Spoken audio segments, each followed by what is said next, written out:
लोकसभा चुनाव की तपिश तेज हो गई है। किसी राजनीतिक दल में टिकट बंटवारे को लेकर घमासान मचा हुआ है, तो किसी पार्टी में अपने नेता को लेकर कोहराम। जैसे जैसे चुनाव करीब आ रहे हैं, चुनावी राजनीति का पारा भी चढ़ता चला जा रहा है और चुनाव की इसी गर्मा गर्मी के बीच हो रही है चारों तरफ आरोप प्रत्यारोप की बौछार। लेकिन इस बार आरोपों की जद में कोई राजनीतिक पार्टी या उसका नेता नहीं है, बल्कि लोकतंत्र का चौथा स्तंभ माना जाने वाला मीडिया निशाने पर है और मीडिया पर यह संगीन आरोप लगा रहा है। आप मैं ये कहना चाहता हूं, मीडिया के कुछ तबकों ने पिछले 1 साल से देश को झूठ क्यों बोला मोदी जी के विकास के बारे में। गुजरात के अंदर विकास नहीं हुआ तो मीडिया ने झूठ क्यों बोला देश को। विरोधियों को इल्जामों की धार पर लेने वाले आम आदमी पार्टी के फायर ब्रांड नेता अरविंद केजरीवाल ने अपने विरोध की तलवार अब मीडिया पर भी तान दी है। केजरीवाल मीडिया पर पक्षपात करने का आरोप लगा रहे हैं। उनका इल्जाम है कि देश का तमाम मीडिया बीजेपी के प्रधानमंत्री पद के उम्मीदवार नरेंद्र मोदी के हाथों बिक चुका है। लेकिन केजरीवाल यहां तक भी रुक जाते तो खैर थी। 2 कदम आगे बढ़कर वो ये ऐलान भी कर रहे हैं कि मीडिया वालों को पहुंचा देंगे जेल। ये बहुत बड़ी कॉन्स्पिरेसी है। अगर हमारी कभी भी सरकार बनी तो इसकी जांच कराएंगे और मीडिया वालों समेत सबको जेल भेजा जाए। व्यक्ति विशेष में आज हम परखेंगे कि मीडिया पर लगाए गए अरविंद केजरीवाल के इल्जामों में कितना है दम। साथ ही पड़ताल इस बात की भी करेंगे कि चंद महीनों पहले तक मीडिया को सराहने वाले केजरीवाल ने आखिर क्यों बदल लिया है मीडिया को लेकर अपना रंग। अभी डिबेट चल रहे हैं कुछ टीवी चैनलों पे कि केजरीवाल ने मीडिया को धमकाया। अरे हम तो बहुत छोटे लोग हैं, हम तुमको कहां से धमकाएंगे। तुम लोग सुबह शाम हम लोगों को धमकाते हो, सुबह से शाम तक हम लोगों को धमकाते हो। लेकिन मैं मीडिया को बता दूं, हम रॉबर्ट वाड्रा से नहीं डरे थे, हम मुकेश अंबानी से नहीं डरे थे, हम लोग नरेंद्र मोदी से नहीं डरे थे, हम मीडिया से भी नहीं डरने वाले। हम मीडिया से भी नहीं डरने वाले।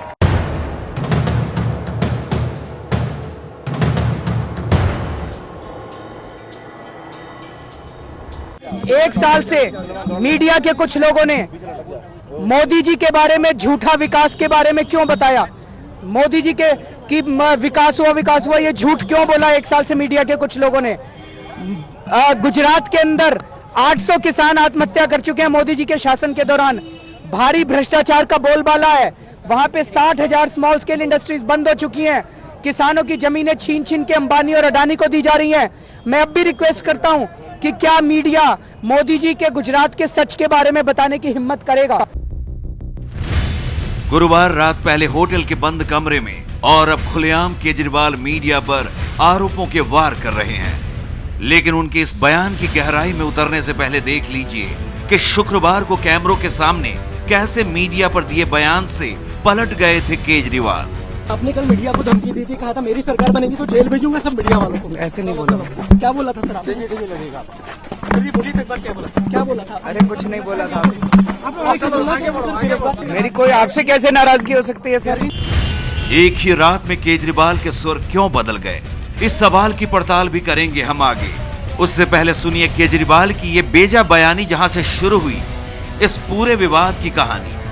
बात गुरुवार रात की है। नागपुर के सी तुली इंटरनेशनल होटल में केजरीवाल ने फंड जुटाने के लिए एक डिनर पार्टी रखी, जिसमें उन्होंने पहली बार मीडिया के खिलाफ खुलकर विवादित बयान दिया था। पिछले 1 साल से मोदी जी भी बार-बार कह रहे थे और ये कुछ टीवी चैनल वाले उनके साथ मिलके रामराज आ गया, भ्रष्टाचार दूर हो गया, ये हो गया, वो हो गया, बहुत कुछ कहा जा रहा है। क्यों कह रहे थे? क्योंकि पैसे दिए गए हैं टीवी चैनल, बहुत हेवी अमाउंट्स दिए गए हैं टीवी चैनल मोदी को प्रमोट करने के लिए। किसान 800 किसानों ने आत्महत्या कर ली गुजरात के अंदर पिछले 10 सालों में, ये कोई चैनल वाला नहीं बताएगा। अडानी को 1 रुपए में उन्होंने जमीन दे दी, ये कोई चैनल वाला नहीं बताएगा। तो सर पूरा मीडिया बिका हुआ है इस टाइम। ये बहुत बड़ी कॉन्स्पिरेसी है, it is a huge political conspiracy. Hotel के बंद कमरे का यह बयान एबीपी न्यूज संवाददाता उमेश कुमावत के कैमरे में कैद हो चुका था। लेकिन डिनर के बाद आधी रात को जब केजरीवाल से इसको लेकर सवाल पूछे गए तो उन्होंने चुप्पी साध ली और दूसरे दिन अपने बयान से ही मुकर गए। क्या बोला था? अरे कुछ नहीं बोला था। आपसे बोलना कि मेरी कोई आपसे कैसे नाराजगी हो सकती है सर? नागपुर में तो अरविंद केजरीवाल ने अपने ही बयान पर झाड़ू मार दी थी, लेकिन दिल्ली में बैठी उनकी पार्टी के नेता तो उनसे 2 कदम आगे तक निकल गए। प्रमोटर्स के ऊपर भयानक तौर पे, एडिटर्स के ऊपर और रिपोर्टर्स के भयानक तौर पे दबाव है। प्रमोटर्स और एडिटर्स के बीच में ये डिफरेंस करना पड़ेगा। अगर हम ये डिफरेंस नहीं करेंगे तो भारत का लोकतंत्र भरभरा के बैठ जाएगा। ये एक सच्चाई है, इसको एक्सेप्ट करिए। और मैं खुद पत्रकार रहा हूं, मैं जानता हूं कि कितने तरीके के प्रेशर्स आते हैं प्रमोटर्स की तरफ से और पिछले दिनों किस तरीके से ये दबाव भयानक तौर पर बढ़ा है। ब्रॉडकास्ट एडिटर्स एसोसिएशन ने ये पूरा स्टेटमेंट देखा और ये पाया कि ये उसी निरादर के भाव से रिजेक्ट किया जाना चाहिए। इंडस्ट्रियल से पैसा अरविंद केजरीवाल ले रहे हैं। आप देख रहे हैं कि 20,000 रुपए का डिनर कर रहे हैं, लेकिन आरोप वो मीडिया पे लगा रहे हैं। ये पॉलिसी पैराडॉक्स है, इसको कहते हैं कि आपकी पॉलिसी कुछ है, आपका कंडक्ट कुछ है। अरविंद केजरीवाल और उनकी आम आदमी पार्टी का इल्जाम है कि मीडिया और न्यूज चैनलों का एक तबका नरेंद्र मोदी का एजेंडा चला रहा है।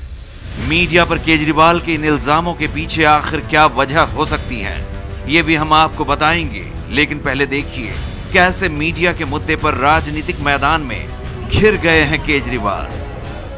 जब तक तो मीडिया आपकी वाहवाही करते रहे तब तक तो मीडिया अच्छा है। अगर मीडिया को टोका टाकी करे, विश्लेषण करे या आलोचना करे तो मीडिया खराब हो जाता है। ये नैतिकता के ठेकेदार बने हुए हैं, तो ये तो शुद्ध रूप से मनोरंजन के मुकरी लोग हैं। एक फिल्म में मुकरी हुआ करते थे, वो मनोरंजन बहुत कराते थे, लेकिन इनका मनोरंजन लोगों को अब चिढ़ा रहा है। पहले भी कह रहे थे कि हम सत्ता में आएंगे कांग्रेस को सुधार देंगे, लेकिन भाग गए। और जैसे ही आप इनकी जो वास्तविकता है जनता के सामने ले जाओगे, ये जनता से भी भाग जाएंगे। अरविंद केजरीवाल को तो बहुत अच्छे से आता है मीडिया को यूज करना, तो ये मीडिया को समझना पड़ेगा कि हम किस अगर कोई उस तरह से मेरा इस्तेमाल करना चाह रहा है तो हम उस तरह से उनकी तरफ बहे ना। सच्चाई को दिखाने का जब मीडिया प्रयास करती है तो ये धमकी देते हैं कि हम उसको जेल में डालेंगे। मैं पहले दिन से कह रहा था कि इनका लोकतंत्र पर विश्वास नहीं है। 25 नवंबर 2013 को पहली बार केजरीवाल ने ट्वीट करके आरोप लगाया था कि उन्हें बदनाम करने के लिए कुछ मीडिया घरानों को 1400 करोड़ रुपए दिए गए हैं। 26 जनवरी 2014 को उन्होंने फिर आरोप लगाया कि कुछ मीडिया वाले उनके खिलाफ नेगेटिव स्टोरी चला रहे हैं। लेकिन 12 मार्च को तो उन्होंने पूरे मीडिया को ही निशाने पर ले लिया। दरअसल केजरीवाल की इस मीडिया नीति के पीछे उनकी झुंझलाहट को एक वजह माना जा रहा है।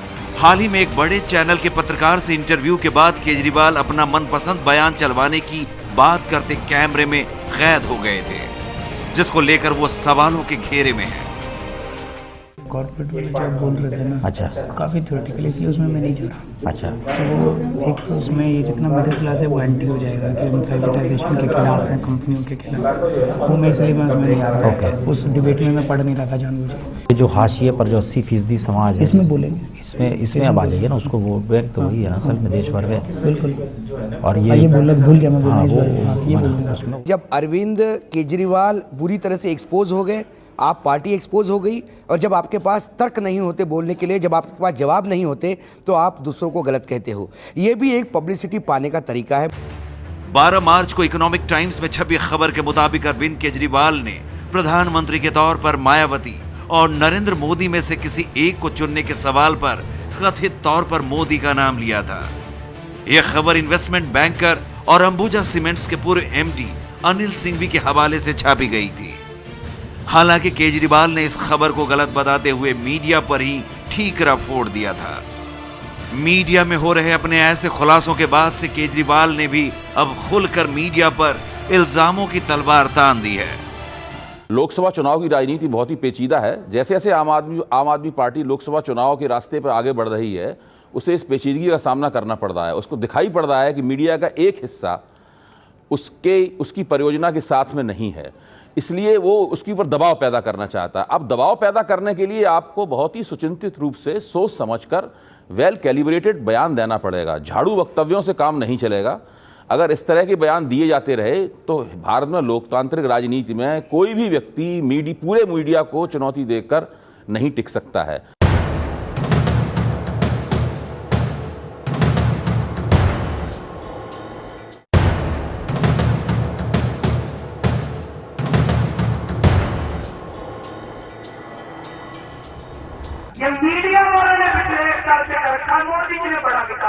मोदी जी ने बड़ा विकास करा, मोदी जी ने बड़ा विकास करा।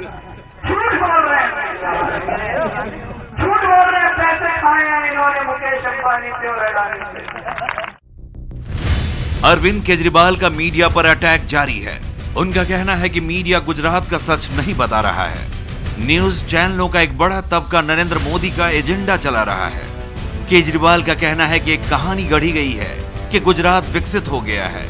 इस तरह की गलत सूचनाएं मीडिया ही फैला रहा है। मोदी, मीडिया और केजरीवाल के बीच उलझे इस रिश्ते की बात हम करेंगे आगे। पहले सुनिए केजरीवाल का ये ताजा ऐलान।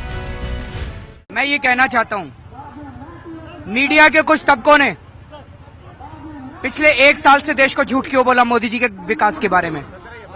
गुजरात के अंदर विकास नहीं हुआ तो मीडिया ने झूठ क्यों बोला देश को। और अब मैं पूछ रहा हूं कि क्या मीडिया हिम्मत करके सच सच बताएगा देश को अगले 1 महीने के अंदर? क्या 2 महीने में या 4 महीने में मीडिया का ओनरशिप का पैटर्न बदल गया? मीडिया का ओनरशिप उन्हीं लोगों के पास है जो पिछले 5 साल में जिन लोगों का था। जब अरविंद केजरीवाल नेता बनने की प्रोसेस में थे तब तो वो मीडिया उनका चल रहा था, वो कारपोरेट हाउसेज भी चल रहे थे उनको, और सारे मित्र उनके बने हुए थे। जब लोगों ने सवाल पूछना शुरू कर दिया, जब मीडिया वालों ने सवाल पूछना शुरू कर दिया, तो अब ये आपा खो रहे हैं। मीडिया से केजरीवाल की शिकायत कुछ मामलों में जायज भी हो सकती है, लेकिन जिस नैतिकता की जमीन पर वो खड़े हैं वो खोखली नजर आती है। मुख्यमंत्री पद छोड़े हुए उन्हें अरसा गुजर चुका है, लेकिन उन्होंने अभी तक अपना सरकारी बंगला खाली नहीं किया है। वो बंगले का लाखों रुपए का किराया भी भरने को तैयार है। सवाल यह है कि आम आदमी होने का दावा करने वाले केजरीवाल आखिर लाखों रुपए का किराया कहां से भर रहे हैं? उनको जो भाड़े का फाइन देना है वो 2,87,000 रुपए पर प्रति माह जाना है। उनका कहना है कि मैंने मई भी नहीं बोला, मैंने जुलाई बोला हूँ। मैंने बोला जुलाई में तो कम से कम 12 लाख रुपए आपको देना पड़ेगा। उनका कहना है कि मेरे कुछ मित्र हैं NRI जो दिल्ली के सार्वजनिक बांधकाम विभाग को जो देना है वो मेरे दोस्त पे करेंगे। मैंने बोला फिर आप में और आप जो बोलते हो आम आदमी की बात करते हो और दूसरी पार्टी के जो लोग बंगले खाली नहीं कर रहे, इसमें तो कोई कंपैरिजन ही नहीं है। आप में और उनमें क्या फर्क है फिर? तो he was speechless. Mukesh Ambani और अडानी जैसे उद्योगपतियों पर आरोपों की बौछार करने वाले केजरीवाल का भ्रष्टाचार के मुद्दे पर भी पक्षपात साफ नजर आ रहा है। सुब्रत राय सहारा मामले में उनकी खामोशी उनकी नीयत और इरादों पर सवालिया निशान लगा रही है। केजरीवाल गुजरात जाकर नरेंद्र मोदी को विकास और भ्रष्टाचार के मुद्दे पर तो घेरते हैं, लेकिन गुजरात दंगों पर भी उनकी जुबान खामोश है। ये अलग बात है कि वो गुजरात में 4 दिनों तक तूफानी दौरा करके सनसनी मचाते रहे। नेता, संसद, पुलिस, कानून से लेकर मीडिया तक सिस्टम के हर पहलू पर सवाल खड़े करने वाले केजरीवाल आज खुद सवालों के घेरे में हैं।